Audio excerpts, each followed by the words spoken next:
El capitalismo crea una dinámica permanente de acumulación, crisis e innovación. Si se echa la vista atrás a Adam Smith, a Marx, a Schumpeter, se puede encontrar el inicio de los mecanismos que explican la actual crisis. Nos han contado que el capitalismo es el producto de grandes pensadores y grandes ideas. ¿Pero es cierto? ¿Cómo han condicionado las ideas nuestra vida? ¿Qué relación tienen con la realidad? ¿Pueden ayudarnos a entender la presente crisis económica, por no hablar del futuro del capitalismo? Capitalismo.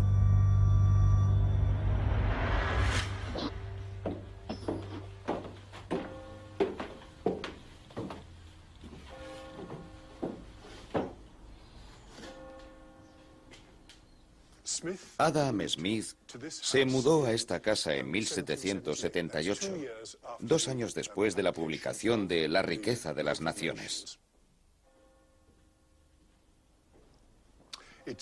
Es bastante probable que esta sea la chimenea de la habitación en la que Adam Smith vivió el momento más desastroso de su carrera intelectual.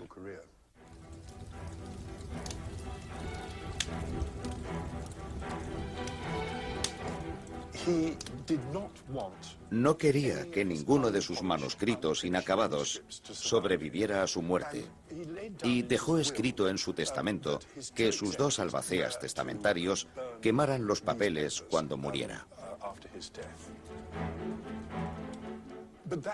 Pero eso no era suficiente, así que días antes de morir los convocó y les dijo: «Quiero que lo hagan ahora». Se sentaron frente al fuego y quemaron de forma sistemática todos sus manuscritos inéditos.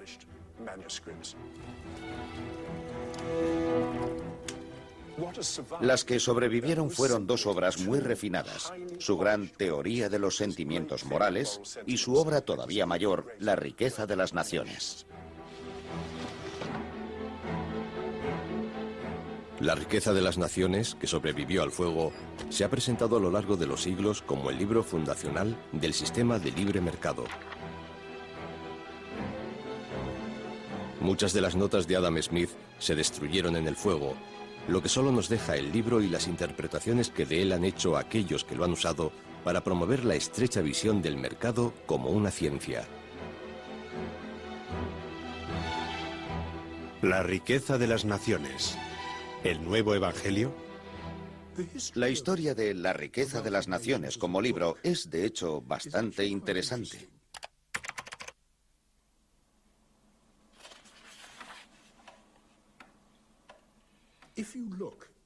Si observamos la primera edición, se trata de un producto caro. Me parece un libro destinado a un mercado especializado. Un mercado de filósofos, de políticos. Pero lo interesante es que al llegar a la parte final de la vida de Adam Smith, a la edición de 1784, ya se ha convertido en una edición barata. Ahora se trata de una edición producida en masa. En otras palabras, lo que en principio estaba destinado a un mercado de especialistas, ahora se está convirtiendo en algo parecido a un bestseller. Y así seguirá siendo. El libro nunca ha estado descatalogado, siempre ha sido un éxito de ventas.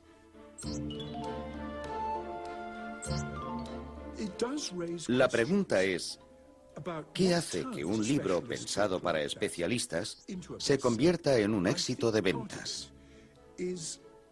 Creo que, en parte, parece como si Adam Smith hubiera hecho lo que hizo Newton por las ciencias naturales.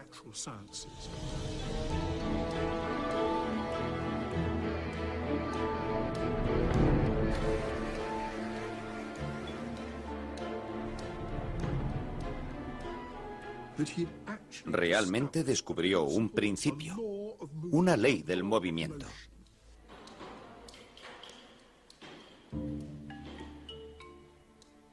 Creo que Adam Smith sentó el precedente conceptual de la teoría moderna de la economía, los individuos que interaccionan con los mercados.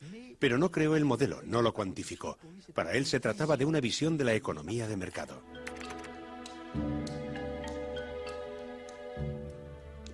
La revolución llegó a mediados del siglo XIX, cuando los economistas aplicaron las herramientas de la física newtoniana a la economía, hasta el punto en el que la ilusión consistía en encontrar el equivalente de las leyes físicas en la economía.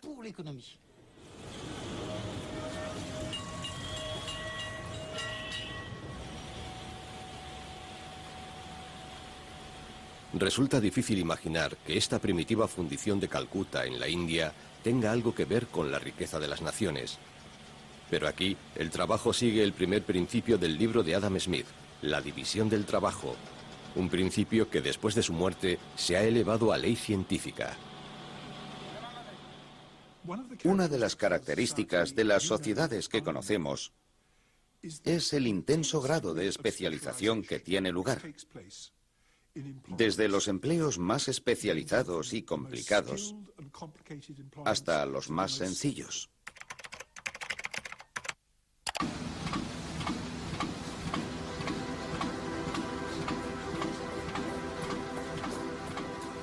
Por poner un ejemplo, la fabricación de alfileres. Un operario podría, tal vez, hacer un alfiler al día. Pero en la forma en que se ejerce este trabajo en la actualidad, uno estira el metal, otro lo endereza, otro lo corta y un cuarto lo afila. He visto una pequeña manufactura de este tipo en la que 10 hombres terminaban 12 libras de alfileres al día. Adam Smith, La riqueza de las naciones. Por lo que llega a la conclusión de que el progreso económico, está completamente relacionado con la división del trabajo.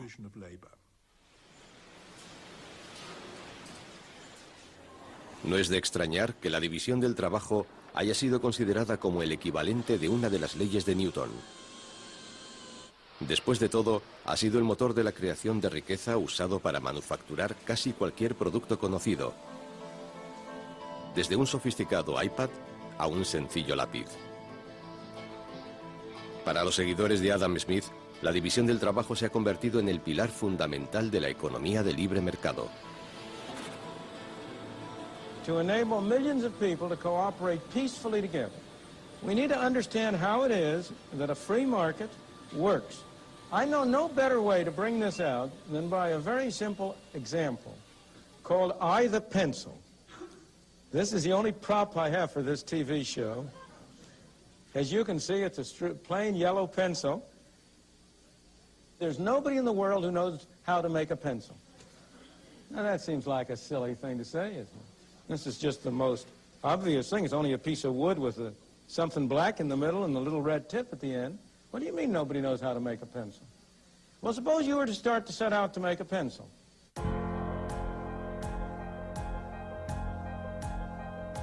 First of all, you have to get some wood, don't you? Where do you get the wood? You have to go to the Pacific Northwest, probably, and cut down some trees. How do you cut down some trees? You have to have some saws to cut it with. Where do you get the saws? You have to have some steel. Where do you get the steel? You have to have a steel mill. In order to have the steel mill, you have to get the iron ore, and you can add all the rest. But that's only the beginning. This black stuff in the middle that we call lead isn't lead. It's graphite, I think. I'm not absolutely sure. And I am told it comes from some mines in South America. Now, this little red tip at the top, that's rubber. Where's it come from? Well, the major source of natural rubber is Malaya. But the miracle of this pencil isn't that nobody knows how to make it. The miracle of the pencil is, how did it get made? What is it that has enabled this little elementary transaction to take place? Now, how is that brought about? Is there some commissar sitting in some central office who is sending out orders to these people in Malaya, to these people in South America, to the people in Washington? How is it that they are led to cooperate with one another? These thousands of people who have been led to engage in this simple transaction, not one of them has been forced to do it. Nobody has had a gun to his head. They've all done it. Why? Because each one of them thinks he's better off in this transaction.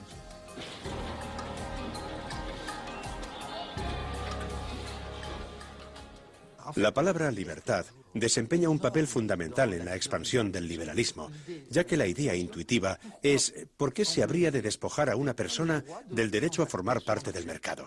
Es un derecho elemental. ¿Qué tiene de malo? Bueno, por ejemplo, que si soy un granjero pobre que negocia con una gran multinacional, es la multinacional la que fija el precio y no yo. Entonces, el elemento principal es que tengo libertad de formar parte, pero bajo una asimetría de poder, hasta el punto de que no tengo nada que decir a la hora de fijar el precio.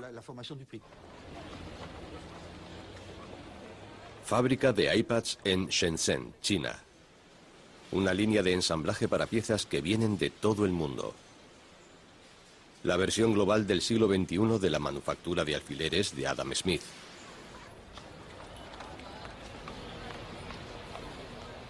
Hay 250.000 trabajadores en esta fábrica y producen cerca de 10.000 iPads al día. ¿Pero podemos decir que los trabajadores que los fabrican son libres? Trabajamos en una línea de ensamblaje.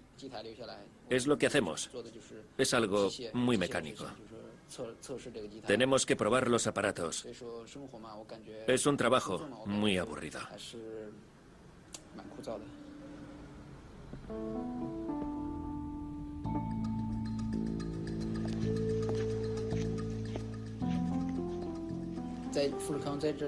Foxconn practica la segregación.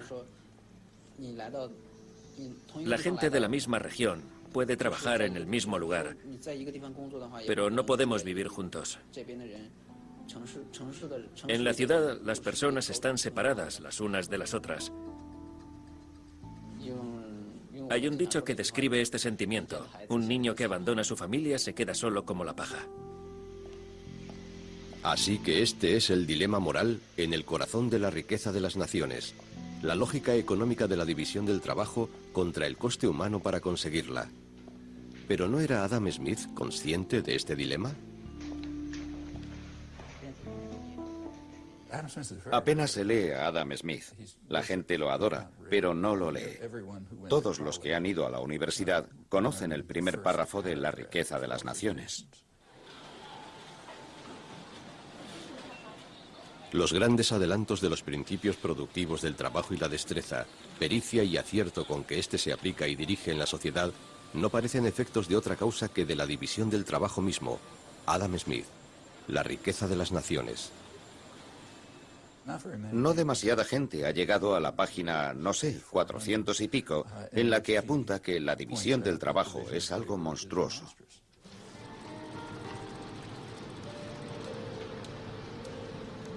Con el progreso de la división del trabajo, una gran masa de gente se ve confinada a realizar unas pocas operaciones muy sencillas. Al trabajador no se le presenta la ocasión de demostrar su capacidad. Adam Smith, La riqueza de las naciones.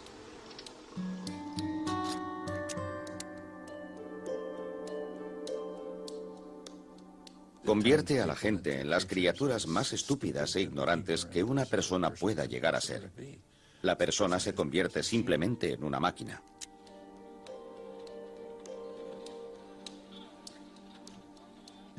Es un ataque terrible contra los derechos humanos fundamentales, por lo que dice que en cualquier sociedad civilizada, el gobierno debería intervenir para prevenir la división del trabajo. ¿Cuántas personas han llegado tan lejos?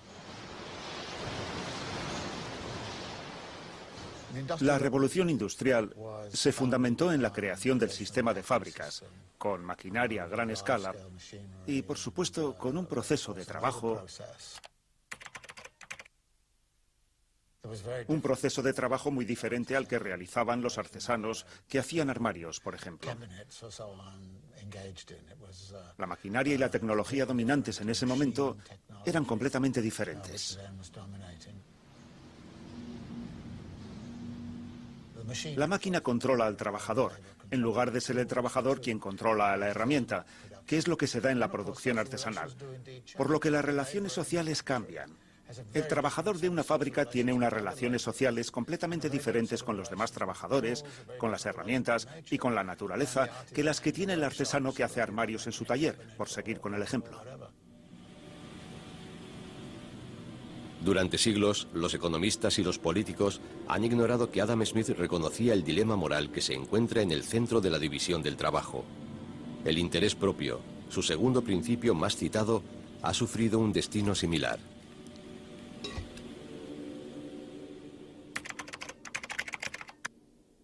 Please welcome the Nobel laureate in economics, Milton Friedman. Right?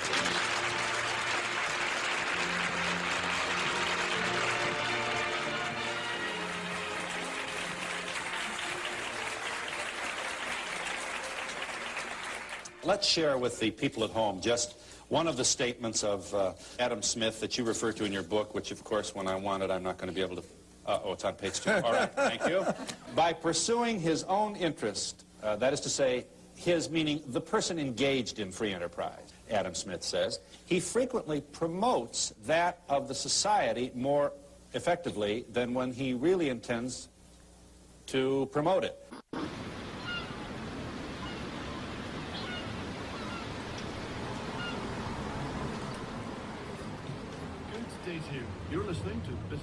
Adam Smith consideraba el interés propio la fuerza motriz de la economía.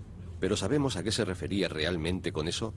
Para averiguarlo, antes tenemos que explorar la época en la que vivió. Adam Smith es hijo de la revolución científica y su fe en el progreso.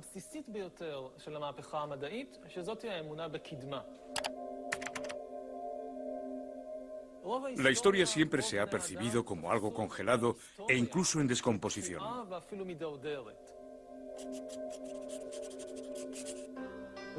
En términos económicos, este concepto de la historia congelada ha propagado el credo de que la riqueza del mundo no puede aumentarse, que es algo fijo como un pastel. Se puede cortar el pastel de muchas formas diferentes, pero el beneficio de uno siempre se dará a costa de la pérdida de otro. En otras palabras, la economía es un juego de suma cero.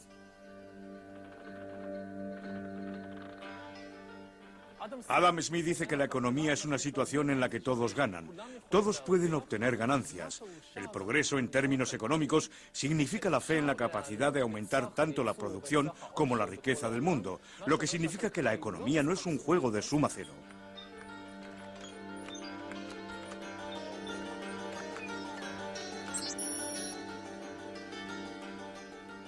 Esta es la base de la idea más importante de Adam Smith, que no es económica, sino moral, que el egoísmo es altruismo.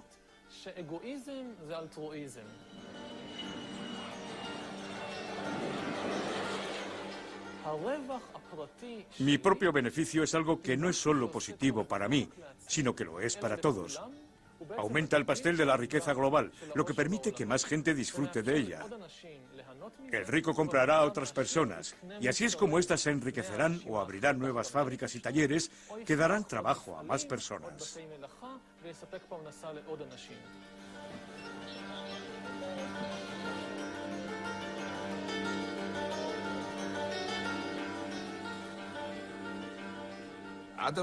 Hay un famoso pasaje en La riqueza de las naciones. Es algo así como, bueno, lo estoy parafraseando, pero es, gracias a que los panaderos y los carniceros quieren ganar dinero, nosotros podemos tener cena.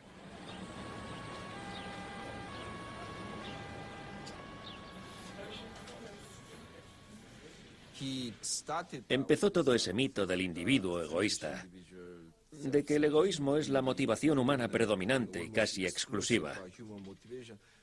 Hay que reconocer que Adam Smith era en realidad un poco más sofisticado que sus seguidores.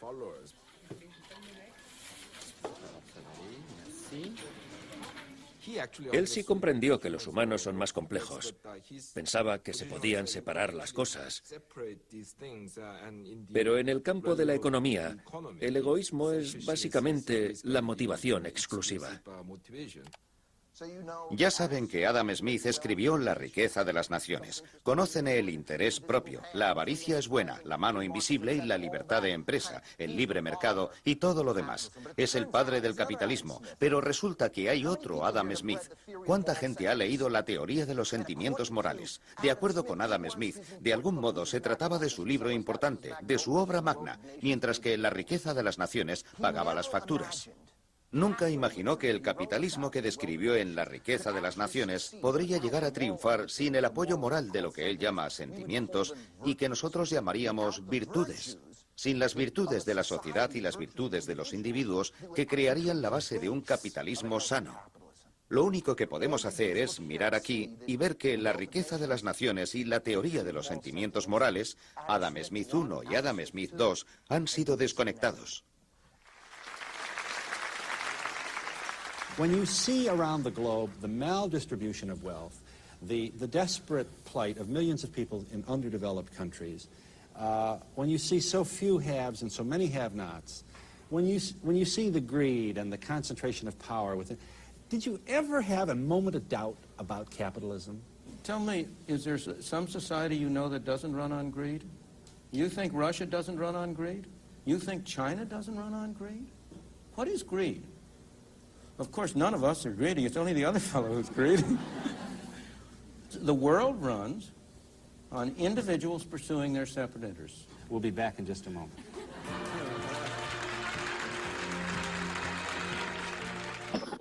Por supuesto, hasta cierto punto todos somos egoístas. Algunos más, otros menos. Pero también tenemos otras motivaciones. Somos solidarios, somos leales, somos compasivos. Todas estas motivaciones son reales. Tenemos que diseñar un sistema que aproveche esas complejas motivaciones humanas. Porque si empezamos a asumir que todos somos egoístas, que todos buscan promover su propio interés, habría que sospechar de todos. Habría que observar a todos todo el tiempo. Y el sistema se pararía en seco. The great achievements of civilization have not come from government bureaus. Einstein didn't construct his theory under order from a bureaucrat. Henry Ford didn't revolutionize the automobile industry that way.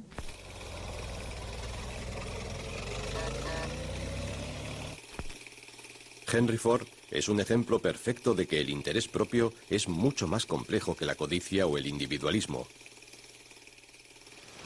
En 1914, por cuenta propia, casi dobló los salarios de sus trabajadores y redujo su jornada de trabajo de 9 a 8 horas diarias. Aumentar los salarios, afirmó, convertirá a los trabajadores en consumidores. Eso ayudaría a mejorar la economía y sus ventas de coches. Soñaba con que todos los trabajadores podrían un día ser dueños de un coche Ford. A pesar de que las motivaciones egoístas son importantes, y los buenos empresarios lo saben, hablarán de persuadir a las personas, conectar a las personas, crear una visión, crear un espíritu de equipo.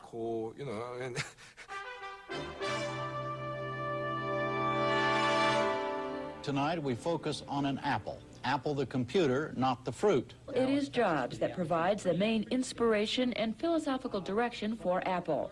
What Apple is it's an environment where we can attract the best and the brightest people to come together and sort of have a common vision about how we can change the world. Así es como los gestores reales se ocupan de la economía. Pero los economistas no lo entienden y siguen diciendo que todo el mundo es egoísta y que tenemos que diseñar el sistema de acuerdo con eso. Lo que significa que hay que dar libertad máxima a todos y creen que esto, de algún modo, dará unos resultados sociales óptimos.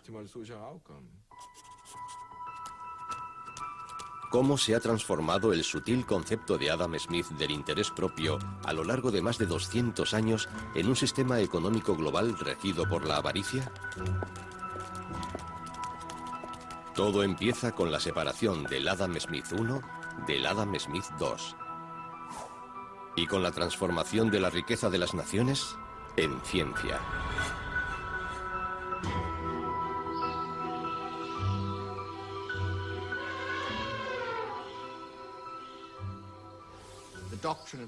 La doctrina del interés propio fue el equivalente económico de la ley de la gravedad.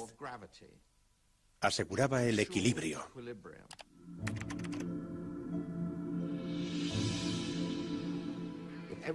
Si todos fueran libres de perseguir su interés propio en los mercados, se conseguiría un equilibrio óptimo, el equivalente al equilibrio de los cuerpos naturales cuando se mueven en libertad. Creo que la analogía con la física fue muy fuerte. Lo que pasaron por completo por alto fue cómo se comportan en realidad los humanos.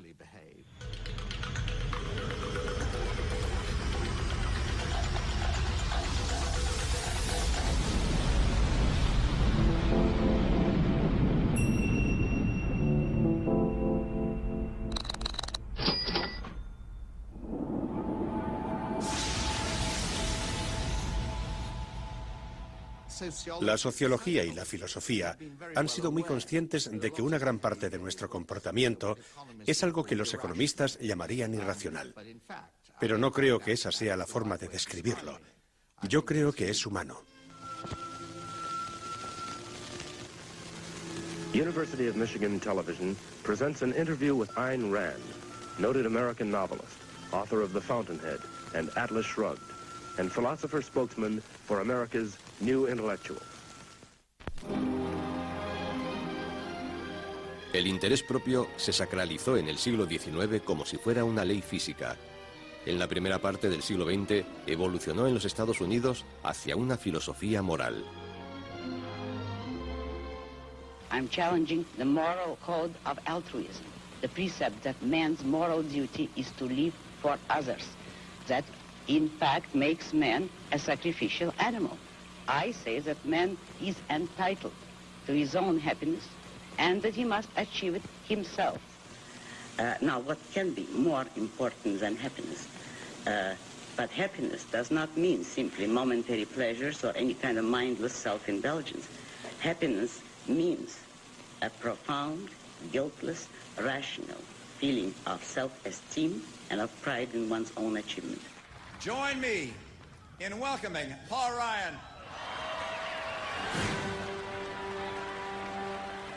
En el siglo XXI, la filosofía del interés propio de Ayn Rand se convirtió en parte de una campaña política. I grew up reading Ayn Rand, and it taught me quite a bit about who I am and what my value systems are and what my beliefs are. The issue that is under assault, the attack on democratic capitalism, on individualism and freedom in America, is an attack on the moral foundation of America. And Ayn Rand, more than anyone else, did a fantastic job of explaining the morality of capitalism, the morality of individualism. Our rights come from nature and God, not from governments. Esos enfoques han resultado realmente destructivos, en especial en los últimos 20 o 30 años. Hemos llegado casi a glorificar el interés propio. Hemos llegado a creer que todas las demás motivaciones, todas las demás emociones, todos los demás valores morales son, de algún modo, secundarios, que son, de algún modo, para gente estúpida, que son, de alguna manera, para seres inferiores.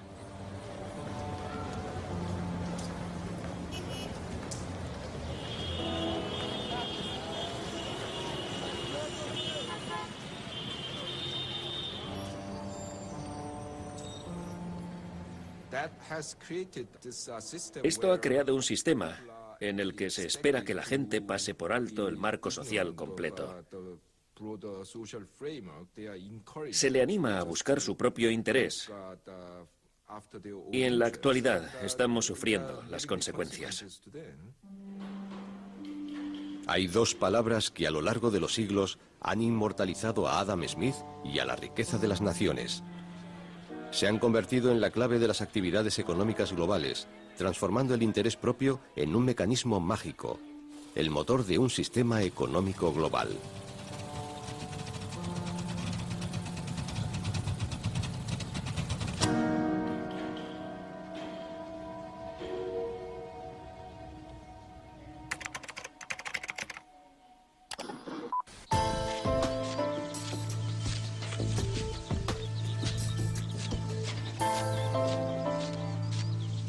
The invisible hand is a phrase that was introduced by Adam Smith in his great book, The Wealth of Nations, in which he talked about the way in which individuals who intended only to pursue their own interests were led by an invisible hand to promote the public welfare, which was no part of their intention. 60-second adventures in economics. Number 1, the invisible hand. An economy is a tricky thing to control, and governments are always trying to figure out how to do it. Back in 1776, economist Adam Smith shocked everyone by saying that what governments should actually do is just leave people alone to buy and sell freely among themselves. He suggested that if they just leave self-interested traders to compete with one another, markets are guided to positive outcomes as if by an invisible hand. La mano invisible lleva tiempo siendo un concepto esencial en cualquier curso de economía. La paradoja es que ese concepto se ha entendido como el fundamento de la economía de mercado. Se trata de un éxito increíble.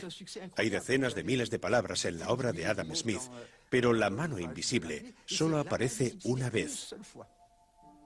Aún así, Adam Smith nunca escribió esas palabras en ese contexto.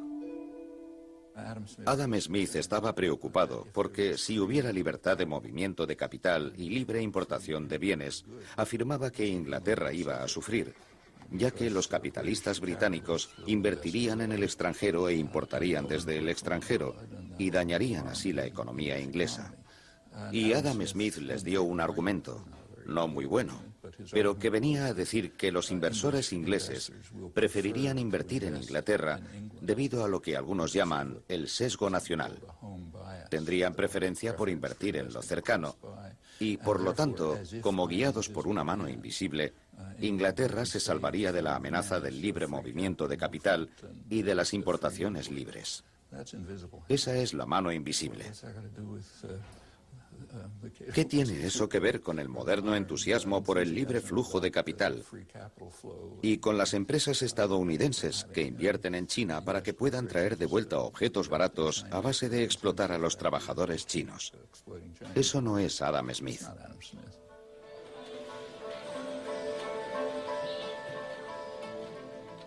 La mano invisible se ha convertido en la forma definitiva de luchar contra la presencia del Estado en la vida económica y librarse así del feudalismo. Pero en la actualidad se reactiva para intentar acabar con el estado del bienestar y la fiscalidad progresiva y para decir que los actores se deben regular a sí mismos. Es una reinvención de la tradición. Esta tradición no desempeñó un papel activo en el siglo XIX. Se trata de una reinvención moderna para que tenga efecto sobre la política económica contemporánea. Committee will please come to order. Today is our fourth hearing into the ongoing financial crisis. En 2009, tras el derrumbe financiero, Alan Greenspan, el antiguo director del Banco Central de los Estados Unidos y del Consejo de la Reserva Federal, fue invitado a comparecer en Washington como el hombre que, más que nadie, promovía la desregularización en nombre de la mano invisible. Dr. Greenspan, I want to start with you. You have been a staunch advocate for letting markets regulate themselves. And my question for you is simple. Were you wrong? I found a flaw. You found a flaw in the model that defines how the world works, so to speak. In other words, you found that your view of the world, your ideology was not right. It was not working. Precisely. No, that's precisely the reason I was shocked, because I've been going for 40 years or more with very considerable evidence that it was working exceptionally well. ¿A qué modelo se refería? La carrera intelectual de Alan Greenspan empezó con Ayn Rand. Se contaba entre sus discípulos un ferviente creyente en su teoría de la supremacía de la racionalidad. It is only since the Industrial Revolution, the birth of a free society, the society of capitalism, that there was a new class of men, which is the free producers of material goods, the businessmen, the industrialists. That is the man who lives by means of reason. That is the man who, in his psychoepistemology, is not guided by his immediate perceptions nor by his emotions, but by logic, by his concepts, by reason. That is the man whom I call the producer. Cuando años más tarde Alan Greenspan fue nombrado por el entonces presidente Gerald Ford jefe de su gabinete de consejeros económicos, Greenspan pagó tributo a su antigua maestra, invitándola a conocer al presidente.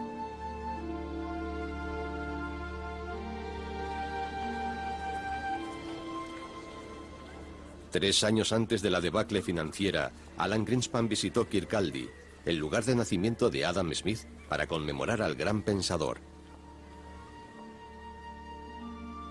Apenas podemos imaginarnos, dijo Greenspan, que la impresionante cantidad de transacciones internacionales que tienen lugar en la actualidad producirían la relativa estabilidad económica que experimentamos en nuestro día a día si no estuvieran guiadas por una especie de versión internacional de la mano invisible de Adam Smith. In recent decades, a vast risk management and pricing system has evolved, combining the best insights of mathematicians and finance experts. The whole intellectual edifice, however, collapsed in the summer of last year.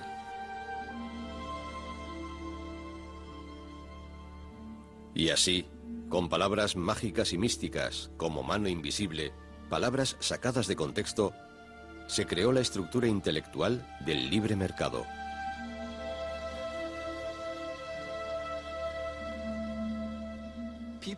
La gente, por supuesto, tiene diferentes puntos de vista sobre si el libre mercado es deseable.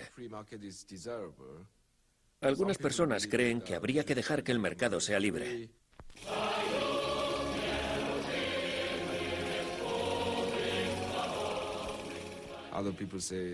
Otras personas dicen que los mercados libres no son demasiado buenos y que habría que intervenir en ellos para asegurar la justicia social y la equidad. Pero en realidad, la mayoría de la gente aceptaría que existe una cosa llamada libre mercado. Puede que no te guste el libre mercado, pero sabrás reconocerlo cuando lo veas. Ese es el mayor mito del capitalismo.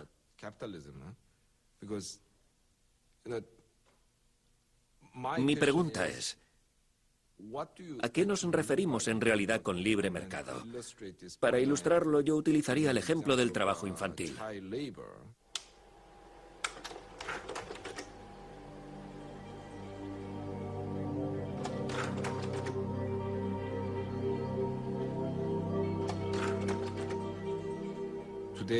En la actualidad, en todos los países ricos, el trabajo infantil está restringido.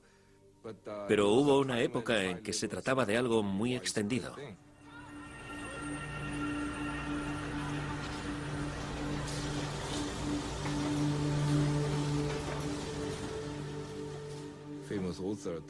El famoso escritor Daniel Defoe, en la década de 1720, alabó a ciertas regiones de Inglaterra en las que había producción textil por poder ofrecer trabajo a niños a partir de 4 o 5 años, ya que eso les permitía ganarse la vida.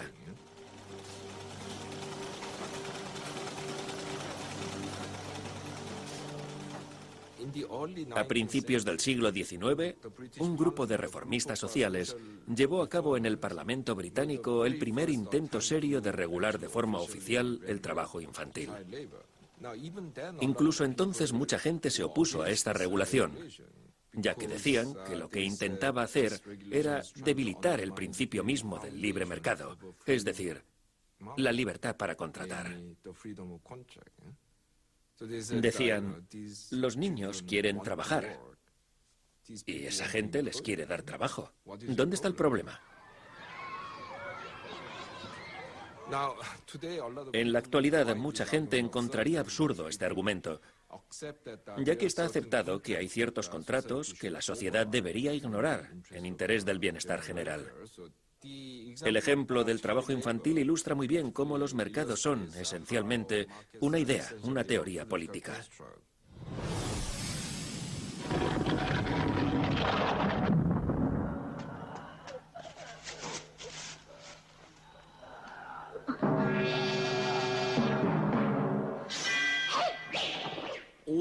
Todos los mercados están basados en una gran cantidad de normas. Yo lo relaciono con las cuerdas de piano que los expertos en Kung Fu usan en las películas de artes marciales de Hong Kong.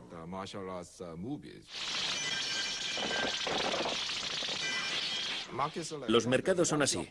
Una vez aceptas los valores políticos subyacentes de ciertas normas, esas normas se hacen invisibles, como esas cuerdas de piano.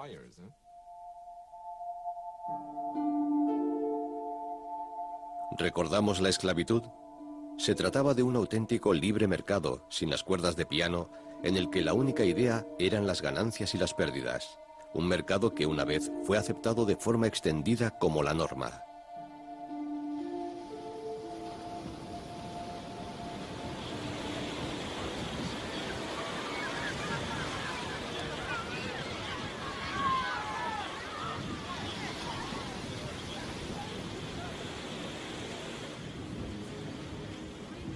Una de las primeras personas en identificar los cimientos morales sobre los que se construía la esclavitud, la habilidad de separar la lógica económica de la realidad social y humana, fue un coetáneo de Adam Smith, un antiguo esclavo y también filósofo.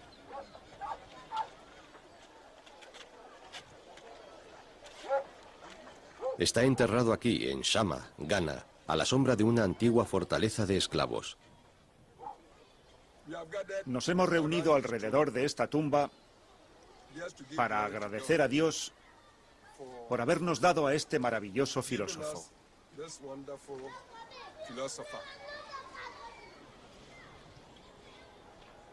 Anton Wilhelm Amo se propuso criticar la contradicción misma de crear una ciencia del capitalismo tan separada de la realidad humana.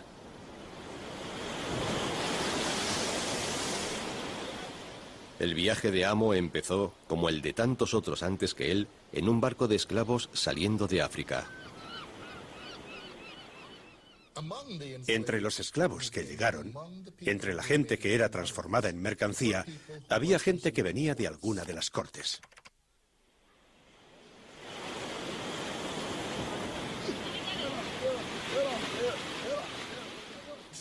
Algunos, al llegar, mostraban inmediatamente su precocidad. Amo fue llevado a Holanda. Fue liberado, educado y adoptado en el seno de la aristocracia.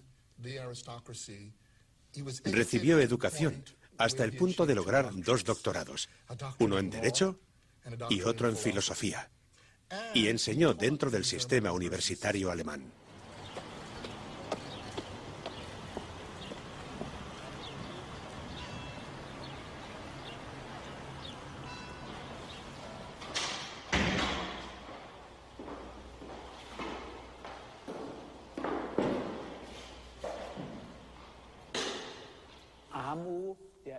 Amo fue el primer africano negro en estudiar en una universidad europea. Se matriculó con el número 488 el 9 de julio de 1727.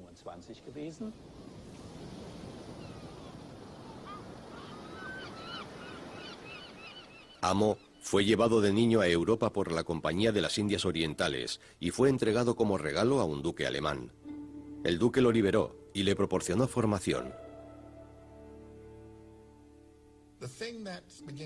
Lo que sucede cuando estas mercancías empiezan a hablar es que empiezan a expresar los dobles estándares y algunos de los problemas del proceso de racionalización que tenía lugar en el capitalismo moderno. Me inclino a sospechar que los negros son por naturaleza inferiores a los blancos. Tal uniforme y constante diferencia no podría tener lugar si la naturaleza no hubiera hecho una distinción original entre las razas de los hombres. David Hume, filósofo, compañero intelectual de Adam Smith. Con Amo tenemos primero la cuestión de la racionalización antropológica. Amo escribió sobre las desigualdades de los negros en Europa y denunciaba esto para contradecir la idea existente de que algo dentro de él, de su raza, estaba hecho para ser una herramienta.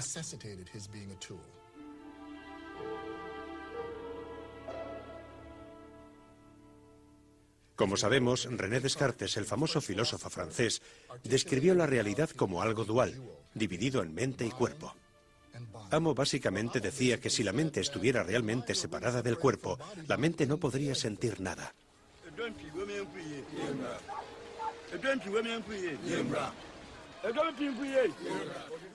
Amo empezó a tratar el problema de cómo la racionalidad y la razón se usaban irónicamente contra la realidad y la razón. Si observamos la forma de argumentar de Adam Smith, él articulaba un sistema que crea un mundo ideal, que paradójicamente es un mundo sin gente.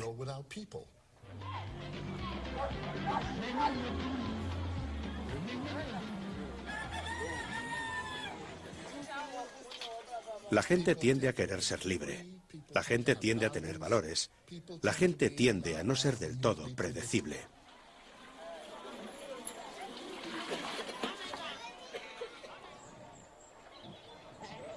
En la Europa del siglo XVIII, la advertencia de un filósofo africano estaba condenada a ser ignorada.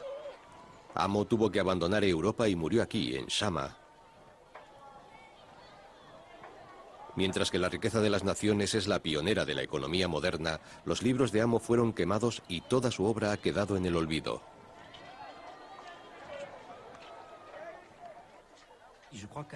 Creo que Adam Smith empieza a pensar, como lo hace la economía después de él, en un mundo que es parcialmente virtual, que está parcialmente desconectado de todos esos elementos de violencia.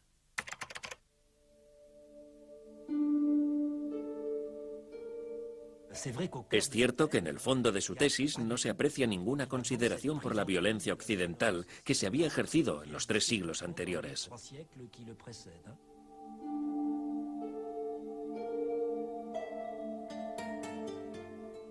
Durante la época de Adam Smith, el capitalismo mostraba su cara desagradable a través del comercio de esclavos, lo que estaba motivado por la indiferencia hacia los esclavos. El trabajo esclavo solo se veía a través de un prisma puramente económico. Solo interesaban los números, las pérdidas y las ganancias. Hoy no existe la esclavitud humana, pero vemos exactamente el mismo proceso con la actitud hacia los animales. The footage you're about to see was recorded with a hidden camera at Highline Hatchery in Iowa, the world's largest hatchery for egg-laying breed chicks. Nada en La riqueza de las naciones justifica la esclavitud y por supuesto tampoco tiene nada que ver con la industria cárnica actual. Sin embargo, así es como la visión del mercado que tenía Adam Smith evolucionó una vez que sus seguidores la consideraron una ciencia y la separaron de todos sus lazos sociales. These male chicks are killed by being dropped into a grinding machine while still alive.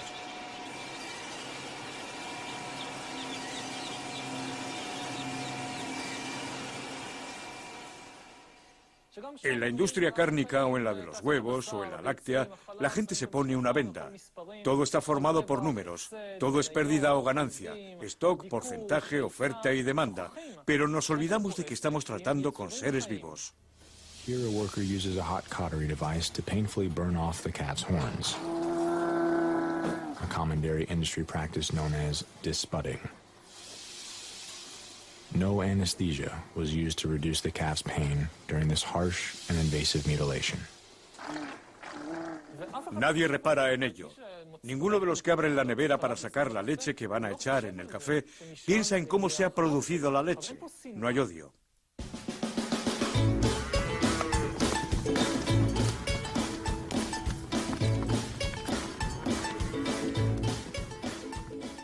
Nadie odia a las vacas. Normalmente el cartón de leche lleva una ilustración de una vaca sonriente. Nos gustan las vacas felices. No queremos que lo pasen mal.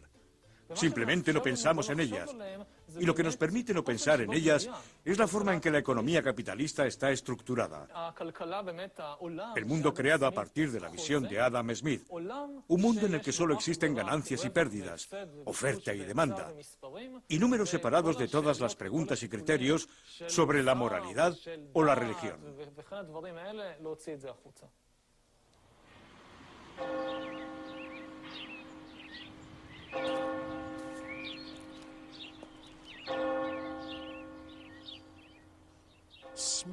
Adam Smith era muy escéptico sobre si en realidad podría existir una ciencia de la sociedad o una ciencia de la economía.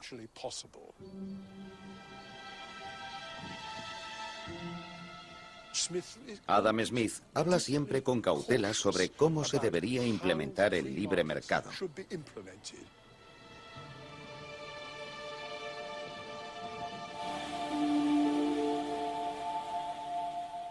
Las cuestiones que se planteaba con respecto a la justicia social, la equidad y el mantenimiento del tejido de la sociedad misma eran extremadamente difíciles de abordar. De hecho, puede que fueran imposibles de abordar.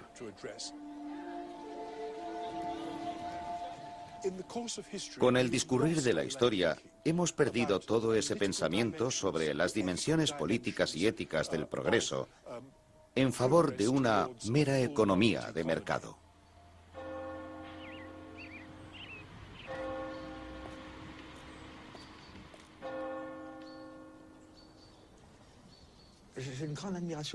Siento gran admiración por Adam Smith, ya que anticipó el capitalismo. Anticipó el carácter revolucionario de la división del trabajo, que está en proporción al tamaño del mercado. Veo a Adam Smith adelantado un siglo a los demás teóricos. Todos sus seguidores estaban un siglo o un siglo y medio por detrás de él. Aun a riesgo de exagerar, la actual corriente de la teoría neoclásica va un siglo por detrás de él.